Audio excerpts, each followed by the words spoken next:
তুমি 100 বছর ধরে লড়াই করে শীর্ষে উঠেছিলে, আর ডিমন লর্ড হবার পর তোমার প্রথম কাজ ছিল না পৃথিবী দখল করা, সিংহাসন উল্টে ফেলাও না। তার বদলে তুমি একটা আজব আদেশ দিলে। যেই সব ছেলেরা জাস্ট ব্রেকআপ খেয়েছে তাদের খুঁজে বের করো, যত দুর্বল তত ভালো। আর যদি সে বলে থাকে একদিন দেখিয়ে দেব, তাহলে এক্সট্রা রিওয়ার্ড। সবাই ভেবেছিল তুমি পাগল হয়ে গেছো, কিন্তু তুমি আসলে একটা থিওরি টেস্ট করছিলে। তারপর তোমার একজন এল্ডার খবর নিয়ে এলো, মাই লর্ড, আমরা তাকে খুঁজে পেয়েছি। চোজেন ওয়ানের নাম শিয়াও ইয়ান। তার মধ্যে একটা পাওয়ারফুল সোল ফ্র্যাগমেন্ট আছে। সে তার কাল্টিভেশন হারিয়েছে, এঙ্গেজমেন্ট ক্যান্সেল হয়ে গেছে, আর হ্যাঁ, সে ক্লাসিক আমাকে হালকা ভেবোনা ডায়ালগও দিয়েছে। তুমি সাথে সাথে বুঝে গেলে। যা ভেবেছিলাম তাই। শিয়াও ইয়ান এই দুনিয়ার মেইন ক্যারেক্টার, আর আমি পারফেক্ট ফাইনাল ভিলেন। তার মধ্যের সোলটা ২০ বছর আগে ডিমন রেলম থেকে পালাতে পেরেছিল। এখন সে আমাদের পুরো অর্গানাইজেশনের উপর প্রতিশোধ নিতে চায়। একদম ক্লাসিক রিভেঞ্জ স্টোরি লাইন। আর শেষে আমাকে ফাইনাল বস হবার কথা। এল্ডার শ্রদ্ধার সাথে মাথা নামালো। বুঝেছি মাই লর্ড, আমি এখনই পুরো ডিমন রেলমের সব ফোর্স মোবিলাইজ করছি। তুমি মাথা নাড়ালে। এটা যথেষ্ট নয়, আমি নিজেই যাচ্ছি। সুপ্রিম এল্ডারদেরও জাগাও। যখন তোমার শত্রু একজন মেইন ক্যারেক্টার হয়, তখন তোমার সবচেয়ে স্ট্রং কার্ড নিয়ে নামতে হয়, না হলে তুমি তাকে ফ্রি এক্সপিরিয়েন্স পয়েন্টস দিয়ে দিচ্ছ। এল্ডার মনে মনে ভাবল, এই লর্ড কোনো রিস্ক নেয় না। তখনই তোমার মাথার মধ্যে একটা নোটিফিকেশন বেজে উঠল, villain system activated. Villain action করে ভিলেন পয়েন্টস আর্ন করুন।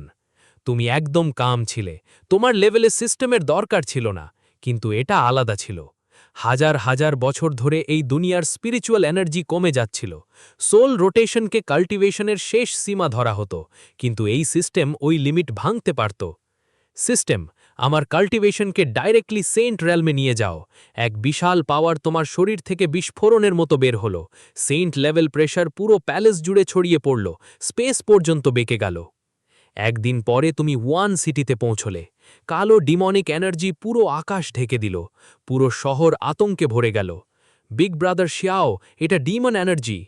শিয়াও ইয়ান তখন ফ্যামিলি কোর্ট ইয়ার্ডে ট্রেনিং করছিল, যখন ইয়াও এর গম্ভীর কথা শোনা গেল। লিটল ইয়ান, বড় সমস্যা হয়ে গেছে। ওটা হচ্ছে জুতিয়ান ডিমন রেলম। আমি কখনো আমার শত্রুদের কথা বলিনি, কারণ ওরা অনেক বেশি পাওয়ারফুল। যারা আমাকে ধ্বংস করেছিল তারা ওই রেলমের লোক, আর এখন ওরা আমাদের খুঁজে পেয়েছে। শিয়াওয়ানের মুখ ফিকে হয়ে গেল। এখন আমরা কি করব? শহরটা ফরমেশন দিয়ে সিল করা হয়েছে। আমি আমার সোল পাওয়ার পুড়িয়ে তোমাকে একা পালাতে পাঠাতে পারি, কিন্তু তোমার ক্ল্যান, তারা বাঁচবে না। শিয়াওয়ান অবাক হয়ে মুষ্টি চেপে ধরল। ডিমন ফ্যাকশনরা এমনি হয়, নিষ্ঠুর, দয়াহীন। বর্তমান ডিমন লর্ড মাত্র ১০০ বছরে শুধু ব্রুট্যালিটি দিয়ে শীর্ষে উঠেছে। কিন্তু এখনও একটা আশা থাকতে পারে।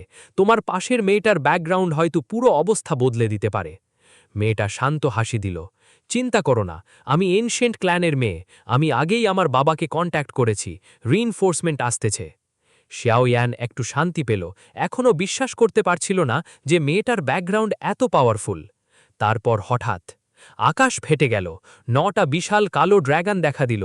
তারা একটা বিশাল প্যালেসকে আকাশের মধ্যে টেনে নিয়ে আসছিল। The 9 dragon sky palace. ওটা ডিমন লর্ডের পার্সোনাল ভেহিকল। মৌন ইয়ান নিজেই এসেছে। লিটল ইয়ান, আমাদের এখনই পালাতে হবে। কিন্তু তখন অনেক দেরি হয়ে গেছে। পুরো শহর পুরোটাই ঘিরে ফেলা হয়েছে। ডিমন লর্ডের আদেশ, শিয়াও ক্ল্যানের সব মেম্বারকে ইমিডিয়েটলি মেন হলে জমা হতে বলা হচ্ছে। শিয়াও ক্ল্যানের প্রত্যেকজন ভয়ে ফিকে হয়ে গেল। ইয়াও গভীর একটা নিঃশ্বাস ফেলল। সব আমার দোষ। কিন্তু শিয়াও ইয়ান মাথা নাড়াল। নিজেকে দোষ দিও না, আমি কখনো ডেড এন্ডে বিশ্বাস করি না। আমি সব সময় সামনের পথ খুঁজে নিই। কিছুক্ষণ পরে পুরো ক্ল্যানকে জোর করে মেইন হলে নিয়ে আসা হলো। তুমি ঠান্ডা চোখে সবার দিকে তাকালে। তারপর তোমার চোখ গিয়ে থামল যেই মানুষটাকে তুমি খুঁজছিলে। তুমি কি শিয়াওয়ান? শিয়াওয়ান নির্ভয়ভাবে সামনে এলো। হ্যাঁ, আমিই শিয়াওয়ান। আমার কাছে তোমার কি দরকার?